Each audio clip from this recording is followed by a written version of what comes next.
마태복음 81번째 시간입니다. 누룩을 주야라. 그러니까 읽은 말씀은 1절로 4절에 시대 표적을 분별하라. 그리고 5절로 12절에는 누룩을 삼가라 이렇게 나눠져 있습니다. 그 누룩에 대한 경고를 하시게 된 배경이 있어요. 자, 1절을 같이 읽습니다. 바리새인과 사두개인들이 와서 예수를 시험하여 하늘로서 오는 표적을 보이기를 청하니.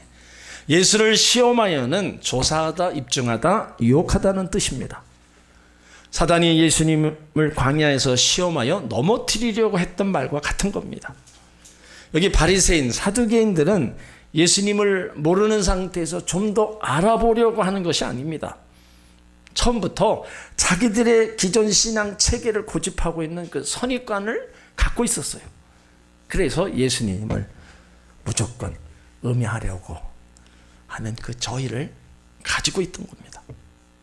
마태복음 12장 38절에 보면 서기관과 바리새인 중 몇 사람이 예수님께 표적을 보여달라고 했을 때 예수님께서 악하고 음란한 세대가 표적을 구하나 선지자 요한의 표적밖에는 보일 것이 없다 말씀하셨어요. 그런데 이 16장에 와서 또 표적을 요구하는 거예요. 유대인들은 표적을 굉장히 좋아하는 민족입니다. 그래서 고린도전서 1장 22절을 보면 유대인은 표적을 구하고 헬라인은 지혜를 찾는다. 유대인들은 열광적인 종교성이 있는 민족이기 때문에 표적을 좋아한다는 거예요. 근데 헬라인은 철학적 민족이기 때문에 지혜를 아주 좋아합니다. 예수님께서 행하신 기적은요, 공간복음에만 37가지나 됩니다. 근데 그거는 극히 일부분만 기록해 놓은 거예요. 요한복음 21장 25절을 보게 되면요, 예수님이 행하신 일 외에도 많으니 만일 낱낱이 기록된다면 이 세상이라도 이 기록된 책을 두기에 부족할 줄 아노라. 그러니까 예수님이 이 땅에서 행한 것들을 다 기록해 놓는다. 그럼 세상에 기록된 책도 어디다 두냐 이거예요. 그것도 부족하다. 그 정도로 예수님 행하신 일들이 참 많다는 거예요. 그러니까 이렇게 많은 표적을 주셨는데도 또 다른 표적을 요구하고 있습니다. 지금까지 많은 표적을 보여주신 거 그들이 다 봤어요. 오병이어 12바구니, 7병이어 7깡줄이, 소경의 눈을 고쳐주고 안진뱅이를 일으키고 귀머거리를 듣게 하고 죽은 나사로 살리고 풍랑을 잔잔케 하는 많은 일들 참 보여주셨어요. 그러함에도 바리새인과 사두개인들이 또다시 하늘로부터 오는 표적을 구합니다. 이 표적을 구하는 것은 당신이 하나님이 보내셨다면 좀 더 구체적인 증거를 요구하고 있는 겁니다. 구약시대 대표적인 인물을 세 사람을 들 수 있어요. 모세를 통해서 반석에서 생수를, 홍해를 가르시고 바로 앞에서 10가지 재앙을 내렸어요. 이것이 바로 하나님이 모세를 보낸 증거입니다. 그리고 엘리야가 있습니다. 열왕기상 18장에 보면 거짓 선지자들과 싸우고 있을 때 하늘로부터 불이 내려와서 제단을 다 살랐어요. 이것이 하나님이 엘리야를 보낸 증거예요. 그리고 여호수아가 아모리 사람과 전쟁을 할 때 여호수아 10장 12절에 보면 하나님 앞에 기도해요. 태양아 너는 기브온 위에 머물라. 달아 너도 알란 골짜기에 그리할지다. 해와 달이 머물렀어요. 그것 또한 하나님이 여호수아와 함께한 바로 기적이라는 거예요. 여기 바리새인과 사두개인들은 하나님이 예수님과 함께하는 것을 보기 위해서라기보다는요, 고소의 조건을 찾기 위해서 예수님께 표적을 요구하는 겁니다. 그래서 예수님은 그들을 향해서 악하고 음란한 세대 책망합니다. 마태복음 12장에는 서기관과 바리새인들이 왔어요. 근데 16장에서는 사두개인과 바리새인들이 온 겁니다. 그러니까 예수님 당시 양대 종파가 있었는데 바리새파, 사두개파입니다. 정반대 신앙인 노선을 가지고 있었고 정치 이념 속에서 이들은 대립 관계였어요. 바리새인들은 종교에 있어서 굉장히 엄격하고 철저했으며 아주 보수적인 사람들이었습니다. 신앙생활을 규범으로써 장로의 구전과 서기관들에 의한 세밀한 율법 조항을 내세워 철저히 신앙생활했습니다. 천사 숭배 영물을 또 믿었고 육체의 부활도 믿었어요. 안식일을 철두철미하게 지키고 소득의 하나를 꼭 바쳤고 월요일부터 금요일까지 금식했습니다. 누가 봐도 흠이 없게 정말로 율법에 관한 만큼은 철두철미한 바리새인들이었어요. 그러나 이 사두개인들은 구전이나 천사, 영, 부활, 율법 완전히 무시한 채 모세 오경만을 믿었습니다. 그러니까 사두개인들은 현실주의자들이었고 합리주의자들, 세속주의자들이었습니다. 그러니까 이들이 예수님을 대적하기 위해서 마지막으로 찾아온 사람들입니다. 그동안 예수님을 끊임없이 찾아왔었지만 예수님을 환영하고 말씀을 듣고 순종하기 위해서 온 게 아니라 예수님을 대적하고 꺾기 위해서 찾아왔던 거예요. 또 바리새인과 사두개인들은 예수님을 배척하기 위해서 손을 잡았습니다. 실제로 이들은 손을 잡을 수 없는 사람들이에요. 사두개인들은 사회 참여를 강조하는 진보적인 집단이고 바리새인들은 보수적인 집단입니다. 그래서 이들은 서로 조화되지 못하고 오히려 경멸하고 반목하는 사이였는데 예수님을 공격하기 위해서는 바로 손을 잡은 거예요. 그래서 이들이 예수님을 공격할 때 요구한 것이 하늘로 쏘는 표적을 보여달라는 거예요. 천박하게 반대하는 것이 아니라 합리적인 이론으로 성경적 근거를 가지고 아주 세련되게 지성적으로 요청하고 있는 거예요. 바리새인들은 예수님이 행하셨던 모든 기적 능력은 하늘로부터 온 것이 아니라 바알세불, 귀신을 힘입어서 다 한 것이라고 믿었어요. 예수님이 행한 거 다 이방인 세계에서 볼 수 없는 체면 마술을 통해서 온 것이다. 그러니까 이런 거 말고 진짜 하늘로서 오는 기적을 보여달라고 도전하는 거예요. 그러니까 반대로 사두개인들은 입장이 더 재밌습니다. 이들은요, 기적과 성령과 능력을 믿지 못하기 때문에 하늘로서 오는 표적은 있을 수 없다는 겁니다. 그래서 하늘로부터 오는 표적을 보여달라고 도전한 거예요. 하늘로서 오는 표적은 없다. 그러니 예수는 이 표적을 보여줄 수 없을 것이라 생각했던 거예요. 그러니까 이런 관점에서 사두개인 바리새인들이 이제 만난 겁니다. 근데 그 뒤에는 예수님을 죽이려 하는 바로 음모가 다 있었던 거예요. 좋은 일에 좀 연합하고 같이 힘을 모으면 되는데 나쁜 일에 그런 데는 어떻게 더 연합이 잘 되는지 모르겠어요. 거기에 대해서 예수님이 이제 비유로 말씀하세요. 자, 2절 3절을 읽습니다. 예수께서 대답하여 가라사대 너희가 저녁에 하늘이 붉으면 날이 좋겠다 하고 아침에 하늘이 붉고 흐리면 오늘은 날이 굳겠다 하나니 너희가 천기는 분별할 줄 알면서도 시대의 표적은 분별할 수 없느냐. 그들은 오늘날처럼 기상 변화 과학적으로 예측할 수 없었어요. 근데 하늘이 붉으면 내일은 날이 밝을 거다. 아침에 하늘이 붉고 흐리면 그날은 좋지 않은 거 짐작합니다. 여러분 이거는 우리도 다 이렇게 얘기해줘.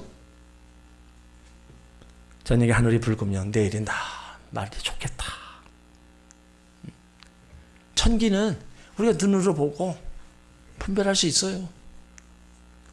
당시 그 속담 가운데 저녁에 하늘이 붉으면 항해하는 자들은 기뻐하고 아침에 하늘이 붉고 흐리면 항해하는 자들은 조심한다. 그러니까 그들은 자연 이치를 잘 체득하고 있었습니다. 농사를 어떻게 짓는 것을 알았고 고기를 어떻게 잡는 것을 알았어요. 항해를 어떻게 하는 줄도 알았습니다. 그러니까 그들의 삶에는 지혜가 있었어요.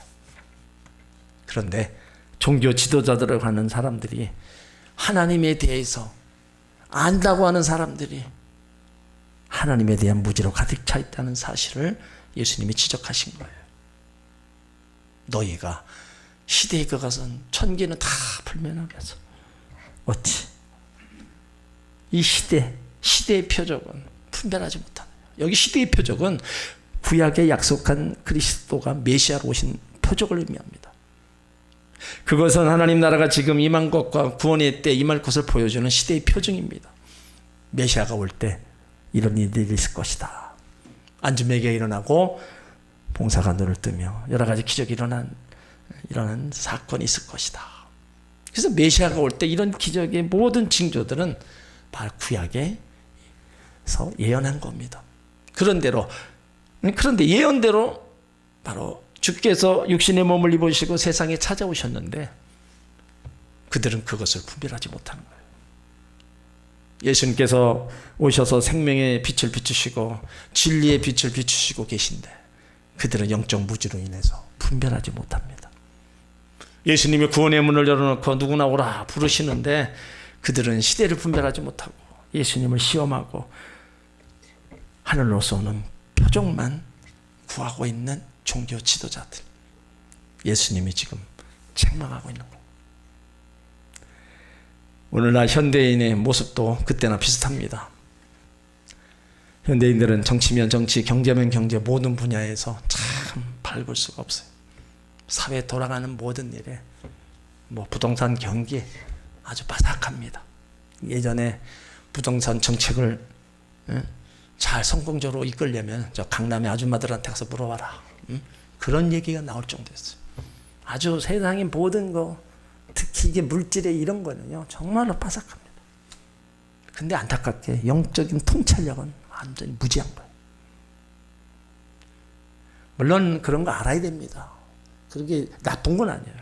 근데 한쪽만 알고 있다는 거죠. 영적 통찰력, 영적인 부분에 대해서는 전혀 관심도 없고 거기에 대해서는 완전히 막혀있는 거예요. 하나님 자녀들은 저와 여러분은요 세상적인 지식 이런 데도요 전문가가 돼야 됩니다. 그래서 세상에 돌아가는 일도 우리가 뉴스를 통해서 신문을 통해서 우리가 알아야 돼요. 그래서 거기 그런 거를 알면서 누군가가 얘기를 할 때 그런 부분을 또 얘기할 수 있는 거고, 꼭 하나님 말씀만 알아야 된다. 물론 이것도 중요한데 우리가 사는 세상에 우리가 어쩔 수 없어요. 이 땅에 일어나는 모든 것들도 알아야 돼요.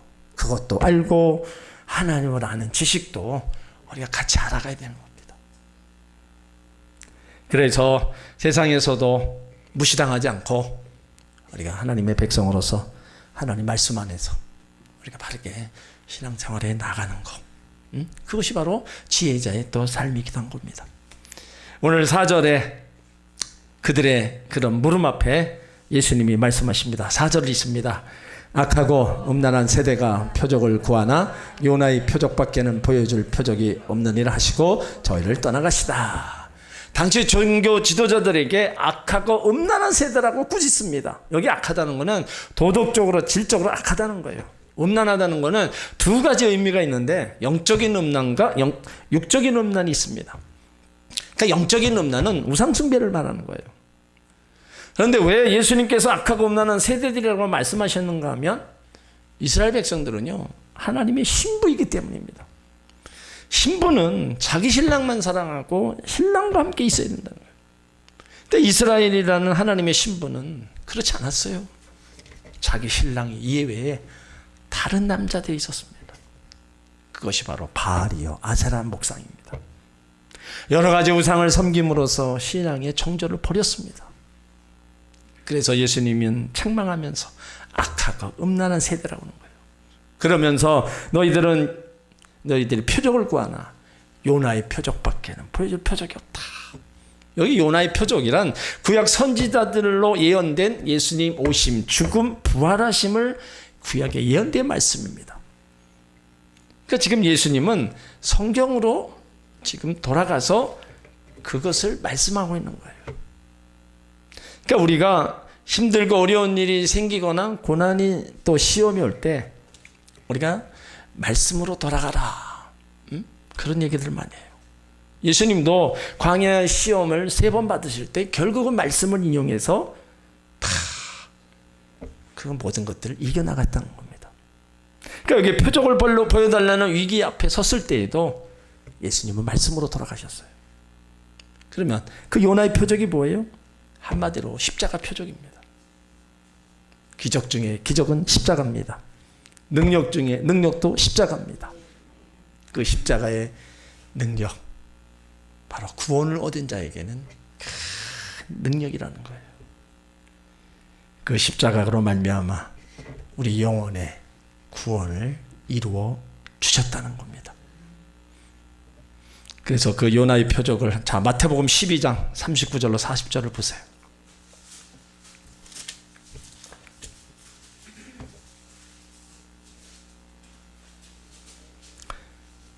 마태복음 12장 39절로, 자, 38절부터 읽겠습니다. 40절까지. 자, 38절. 그때 서기관과 바리새인 중 몇 사람이 말하되 선생님이여 우리에게 표적 보여 주시기를 원하나이다. 예수께서 대답하여 가라사대 악하고 음란한 세대가 표적을 구하나 선지자 요한의 표적밖에는 보일 표적이 없느니라. 요나가 밤낮 사울을 큰 물고기 뱃속에 있었던 같이 인자도 밤낮 사울을 땅속에 있으리라. 요나의 사건에 많은 의미가 있지만 예수님은 여기서 한 가지만 택해서 우리 가운데 설명해 주셨어요. 요나가 물고기 뱃속에 들어간 3일에 있었던 것처럼 예수님도 하나님의 뜻을 이루기 위해서 십자가 못 박혀 죽으시고 3일 동안 땅에 묻혀 계시겠다는 겁니다. 그러니까 십자가의 죽음, 이것이 표적입니다. 십자가는 구원, 십자가는 능력, 십자가는 치료, 십자가는 화해. 예수님께서 가시면류관을 쓰시고 손과 발에 못을 박히시고 짱에 찔리시고 엘리 엘리 라마 사박다바 하시니 죽어가시는 것, 이것이 표적이라는 겁니다. 그래서 너희에게 보여줄 것은 죽음이라는 거예요. 이것밖에 없다. 이거는 이미 구약의 요나의 선지자를 통해서 다 예언해 놓은 거. 이것밖에 없다.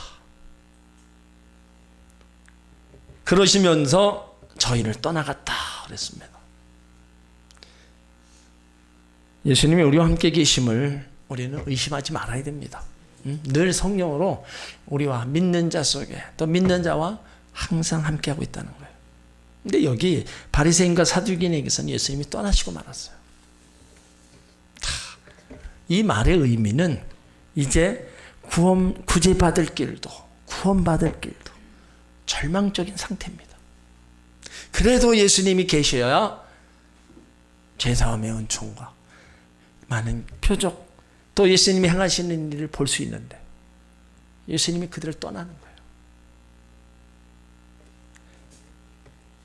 바리새인들과 서기관들과는 도저히 이야기가 통하지가 않는 거예요. 많은 일을 보여주고 요나의 표적까지 말씀하셔도 그들은 지금 당장 하늘로서 오는 표적만을 계속 구하고 있는 거예요. 그만큼 예수님을 신뢰하지 않은 겁니다. 그러면서 5절로 6절에 이제 그들을 떠나서 이제 갈 때 제자들의 반응이 나옵니다. 자, 5절로 7절을 같이 있습니다. 제자들이 건너편으로 갈새 떡 가져가기를 잊었더니 예수께서 이르시되 삼가 바리새인과 사두개인의 누룩을 주의하라 하신대 제자들이 서로 의논하여 가로되 우리가 떡을 가져오지 아니하였도다 하거늘. 여기 떡이 나오고 누룩이 나옵니다. 제자들은 떡에 대하여 관심이 많았고 예수님은 누룩에 대해서 말씀하신 거예요.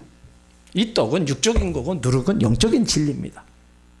조금 전에 바리새인들에게도 영적 무지, 그 무지를 보셨어요. 그런데 지금 제자들에게서도 영적 무지를 보고 계십니다.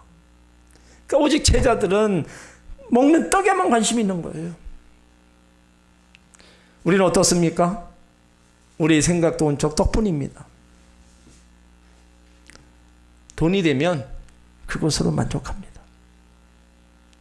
우리도 그 어떤 일의 가치를 높이기 전에 때는 얼마 준대, 얼마 남는 거냐, 온통 관심이 집중되어 있어요. 때로는 누구 집에 뭐가 있고 지평수가 어떻고, 물론 다 좋습니다. 나쁜 거 아니에요. 근데 거기에만 너무 관심을 갖지 말라는 겁니다. 여러분, 최초의 범죄가 먹는 것 때문이었어요. 먹는 것이 있음에도 먹기 위해 하나님의 언약을 깨버렸어요. 과일 하나 따먹고 죽음 속에 빠지고 말았습니다. 그러니까 예수님이 나타난 복음서 첫 굶주림의 모습으로 광야로 나가시잖아요. 근데 마지막 십자가에서 모습을 보면 그 중에 하나가 내가 목마르다예요.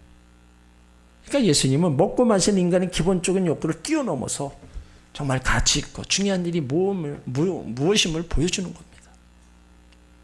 그런데 예수님은 떡에만 신경 쓰기는 제자들에게 누룩의 비유를 또 들어서 말씀하시는 거예요. 삼가 바리새인과 사두개인의 누룩을 주의하라. 여기서 주님은 바리새인과 사두개인의 교훈, 그들의 가르침, 가치관을 왜 누룩이라고 말씀하셨냐? 그 누룩의 의미를 마태복음 13장 가루 속에 들어가서 서서히 눈이 보이지 않게 활동하고 반죽 전체에 영향을 준다는 겁니다. 그러니까 누룩의 특징은요, 누룩이 들어간 가루 전체에 영향을 미치는 겁니다. 그러니까 다 죽는 거예요. 그 영향을 받으면 누룩처럼 다 번져나가서 결국은 다 죽는다는 거예요. 고린도전서 5장 6절에 너희 자랑하는 것이 옳지 않도다. 적은 누룩이 온 덩어리에 퍼지는 것을 알지 못하느냐. 갈라디아서 5장 9절에도 적은 누룩이 온 덩이에 퍼지느니라. 그러니까 누룩은 두 가지 의미로 사용되었습니다. 하나는 마태복음 13장 천국의 비유에서 긍정적인 의미도 있고, 또 다른 하나는 성경 전체 죄의 의미로 사용되기도 했습니다. 그러니까 본문에서는 부정적인 의미로 예수님이 사용하시는 거예요. 그러니까 제자들이 서로 의논했다. 여기서 제자들의 어리석음을 알 수 있는 겁니다. 예수님의 말씀의 진리를 파악하지 못한 어리석음. 예수님이 가르치신 영적 교훈에 서로 깨달은 것이 아니고 없다는 거예요. 오로지 그냥 떡으로만 생각하고. 그래서 예수님께서 다시 설명해 주셔서 깨달았습니다. 여기 떡을 가져오지 아니었다. 지금 영의 눈이 어두워진 제자들, 예수님께서 가르치신 참 교훈의 의미를 깨닫지 못하고 자기들의 실수로 빚어진 그 현상, 문제에 집착하고 떡이 없음을 걱정하고 있는 거예요. 그러니까 5절로 12절까지 보면 영적 무지가 어떻게 오는가를 우리가 볼 수가 있어요. 7절에 보면 영적 무지는 떡을 너무 깊이 생각한다는 겁니다. 그러니까 우리는 떡을 물질로 생각합니다. 여러분, 물질 중요한 겁니다. 하루 세 끼 밥 먹지 않고 살 수 있는 사람 한 사람도 없습니다. 그래서 우리는 이 떡을 위해서 열심히 노력합니다. 그런데 떡만 위해서, 물질만 위해서 살 때는 영적인 어둠에 빠진다는 거예요. 먹는 것 때문에 걱정하는 사람들, 오늘 밥 먹고 나면 내일 무엇을 먹을까 염려하는 사람들입니다. 근데 예수님은 너희가 무엇을 먹을까 마실까 또 염려하지 말라는 거예요. 우리가 생각하는 거하고 어떻게 보면 역설적으로 더 이렇게 말씀하세요. 오늘 여기 제자들의 관심은 떡 가져오는 것을 잊어버린다는 겁니다. 근데 예수님 관심은 어디 있어요? 삼가 바리새인 사두개인 누룩을 주의하라. 그들의 잘못된 진리, 잘못된 교리, 이런 것들을 위험성이 있다. 이런 것을 주의하라. 그래서 누룩을 주의하라 말씀하고 있는 겁니다. 그들의 부패된 신앙과 행위, 바로 형식과 독선, 자기 아집에 빠져있는 잘못된 전통주의적 신앙과 위선적 신앙을 말합니다. 그것을 조심하라는 거예요. 사두개인 누룩도 마찬가지입니다. 현세 영화 부귀를 추구하는 현실 타협적 합리주의적 신앙, 세속주의적 신앙, 이런 것들을 주의하라. 누룩이 가루 서말 속에 들어가면 그것을 전부 부풀게 하는 것처럼 약한 세력이 사람 속에 들어가면 그 세대가 전부 악하고 음란하게 만들어 버린다는 거예요. 그러니까 그것을 주의하라. 그러니까 하나님 자녀들에게 얘기하는 겁니다. 우리 안에 세상이 들어오고 인간의 정욕, 안목의 정욕이 우리 가운데 자꾸 들어와서 우리를 점령하고 있으면 우리가 하나님 찾습니까? 점점점 우리는 믿음의 등지고 세상으로 나가는 거예요. 여기 예수님이 이 말씀하실 때 조심하라는 앞에 삼가라는 말을 덧붙였어요. 이것은요, 2번 강조하고 있는 의미입니다. 계속적으로 조심하라는 겁니다. 영적인 어두움은 떡 문제가 집착했을 때 생기는 거예요. 그래서 먹는 것에 너무 집착하면 신앙생활하기 힘듭니다. 우리가 너무 가난해도 신앙생활하기 힘들다, 그런 얘기도 해요. 너무 가난하니까 나가서 일을 해야 돼요. 주일날도 가서 일해야 돼요. 그래서 잠언에 있는 것처럼 너무 가난하게도 마옵시고 부하게 마옵시고 하나님 하루하루 살아가는 거 하나님께 감사하게 달라고. 우리가 물질에 너무 매여 있으면은요, 감사치도 못하고 물질에 매여 있으면 하나님 앞에 드릴 것도 우리는 못 드립니다. 영적 어둠과 영적인 무지 속에 헤매는 이유는 또 믿음이 없기 때문에서 나오는 겁니다. 오늘 8절에 보면 예수께서 하시고 가라사대 믿음이 적은 자들아 어찌 떡이 없으므로 서로 의논하느냐. 예수님께서 제자들의 생각을 하시고 믿음이 적은 자들아 책망하십니다. 왜 이들이 떡 문제가 생각하게 됐어요? 믿음이 부족했다는 거예요. 믿음이 없으면 하나님 생각나지 않고 오직 사람이 생각나고 물질이 생각납니다. 마태복음 13장 58절에 예수님이 고향에서 기적을 베푸시지 않는 까닭이 예수를 믿지 않았기 때문에 했어요. 다른 곳에서는 예수님 많은 기적을 베풀었습니다. 그런데 예수님이 함께 자라났던 고향 사람들이 예수님 믿지 않자 그곳에서 기적을 베풀지 않으셨어요. 마태복음 8장에도 제자들이 풍랑을 만났을 때 방황하고 고민하며 죽겠다 주무시는 예수님을 깨웁니다. 그때 예수님이 하신 말씀이 이 믿음이 적은 자들아 또 책망하십니다. 그러니까 믿음이 없기 때문에 환경이 무서워진 겁니다. 믿음이 없기 때문에 광풍이 무섭고 죽음이 두려워진 거예요. 마태복음 14장에도 무리를 걸어오신 예수님을 본 베드로가 나로 무리로 걷게 하소서 할 때 베드로가 당당히 예수님 보고 가잖아요. 근데 파도를 보고 자기 자신을 바라보는 순간 물속에 빠집니다. 이때 예수님이 건져주면서 하신 말씀이 믿음이 적은 자 왜 의심하느냐.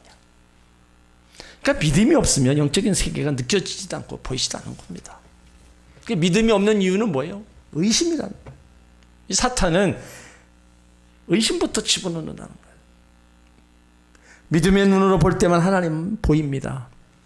하나님이 없는 게 아니라 내 믿음을 닫아두었기 때문에 하나님이 보이지 않습니다. 그러니까 예수님은 믿음이 적은 자들아 어찌하여 떡이 없으면 의논하느냐. 믿음이 없어졌기 때문에 영적 지혜가 사라지기 시작했고 하나님의 은혜가 감춰지기를 시작한 겁니다. 그러니까 어찌 떡 없음을 서로 의논하느냐. 그들의 물질 중심적 사고를 질타하시는 겁니다. 그리고 진리에 대한 바른 시각을 가지도록 인도하시는 바로 예수님의 의도를 볼 수 있어요.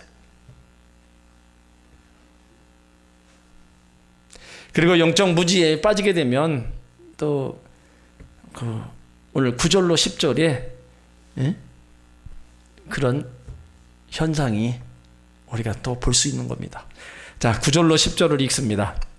너희가 아직 깨닫지 못하느냐. 떡 5개로 5,000명을 먹이고 주운 것이 몇 바구니며 떡 7개로 4,000명을 먹이고 주운 것이 몇 강질이던 것을 기억지 못하느냐. 아직도 깨닫지 못하느냐. 여기 깨달음이란 이성적 깨달음 또는 지적인 깨달음을 가르치는 겁니다. 제자들이 예수님께서 베푸신 교훈 각종 이적들을 봤어요. 5병이요 7병이요 기적을 직접 봤습니다. 한마디로 그들의 망각에서 오는 영적 무지를 보는 겁니다. 믿음이 뭐예요? 한마디로 하나님이 하신 일을 다시 기억하는 겁니다. 예수님은 2000년 전에 하신 일도 지금도 하실 수 있습니다. 그래서 어제나 오늘이나 영원하신 동일하신 분이 바로 예수님이라는 거예요. 하나님의 기적은 지금도 바로 일어나고 있다는 거. 지난날에 행하셨던 많은 일들, 하나님의 역사, 이런 것들을 우리가 알아야 되는 거예요. 이스라엘은요, 지금도 유월절 행사를 지키면서도 그 어린 양이 예수님인지도 모르고 지키고 있어요. 엄청난 영적 부지입니다. 이스라엘 백성들은 수많은 기적, 이적을 체험했으면서도 그 사건들을 쉽게 잊어버렸어요. 하나님이 기적적으로 홍해를 갈라서 건넜고, 마실 물 없을 때 줬고, 다 필요한 때마다 다 채워졌어요. 그런데도 하나님 원망합니다. 망각은 영적 부지로 인도하는 거예요.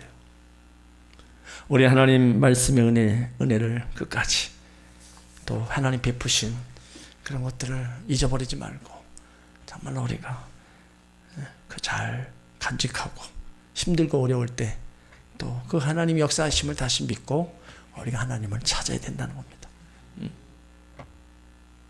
전국적으로 영적 부지는 깨닫지 못하는 데서 오는 겁니다. 자, 11절로 12절을 읽습니다. 어찌 내 말한 것이 떡에 관함이 아닌 줄을 깨닫지 못하느냐. 오직 바리새인과 사두개인들의 누룩을 주의하라 하시니 그제야 제자들이 떡이 누룩이 아니요 바리새인과 사두개인의 교훈을 삼가란 말씀하신 줄을 깨달으니라. 어찌 내 말한 것이 떡에 관한 줄을 깨닫지 못하느냐. 그러니까 예수님께서 제자들에게 그 잘못의 인식과 무지를 책망하고 계십니다. 예수님은 사두개인과 바리새인이 이미 주어진 많은 증거들을 믿으려 하지 않았고 인위적인 표적만 구했기 때문에 그들을 훈계하며 책망하셨어요. 그런데 제자들이 지금 예수님께서 베푸신 기사와 이적을 믿지 않는 불신앙 태도에 다시 상징적 의미를 다시 기억하도록 촉구하고 계십니다.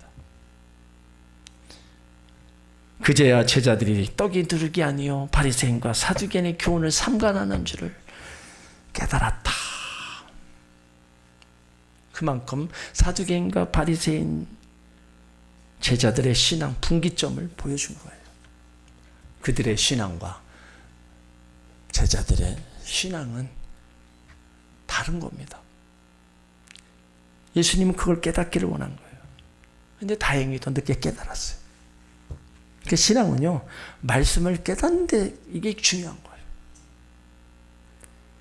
우리가 빨리 깨달으면 빨리 고칩니다. 근데 이걸 못 깨닫는 거예요. 그래서 나이가 먹고 그래야 철이 든다. 철이 든다는 건 뭐예요? 깨닫는다는 겁니다. 근데 희한해요. 사람은 죽을 때가 돼서 철이 듭니다.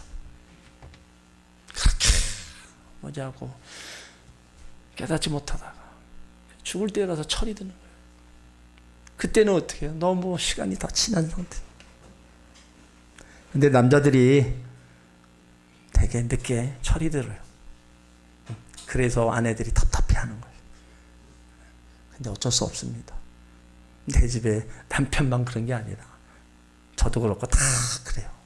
남자들이 좀 늦게 철이 들어요. 그러니까 늦게라도 철이 드니까 너무 구박하고 그러시면 안 돼요. 아직 철이 안 들어서 그렇구나.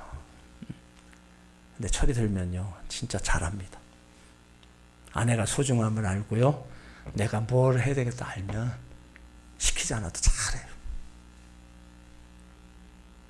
그러니까 우리가 하나님 말씀들, 또 우리가 살아가면서 뭔가를 깨닫는다는 거, 안다는 거, 이건 정말 귀중한 겁니다. 그러니까 결국에는 우리가 바로 행하지 못하는 거, 깨닫지 못하기 때문에 신앙생활도 왜 열심을 내지 못해요? 깨닫지 못하는 거예요. 하나님이 누구인가? 하나님 나에게 해주신 게 뭔가? 이런 거를 내가 깨닫지 못하니까는 더 가까이 나오지 못하는 거예요. 여러분, 하나님이 나에게 행하신 일들을 내가 안다면 왜 우리가 하나님을 등지고 가겠어요? 그걸 모르니까, 깨닫지 못하니까 그냥 되돌아서서 가는 거예요.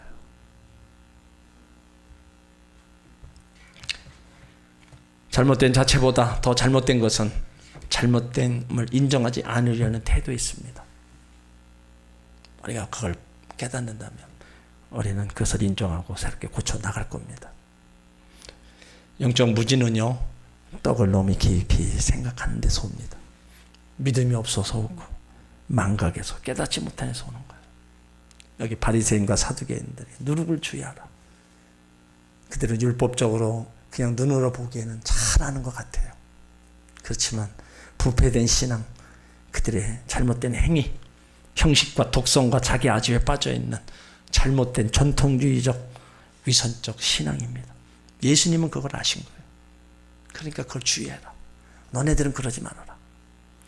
현세의 영화와 부귀를 추구하는 신앙, 세속적인 신앙, 예수님은 그걸 지금 주의하라는 거예요.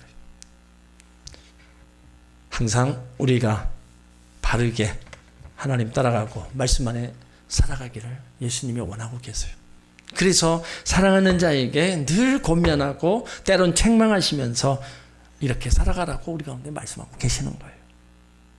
그 많은 기적을 다 보여주시면서도 그것이 중요한 게 아니라는 거예요.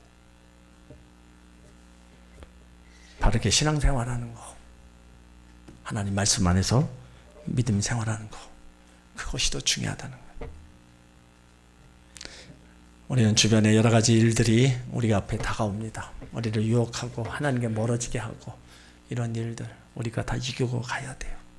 전국은 우리가 싸움입니다. 신앙은 전투고 싸움이에요.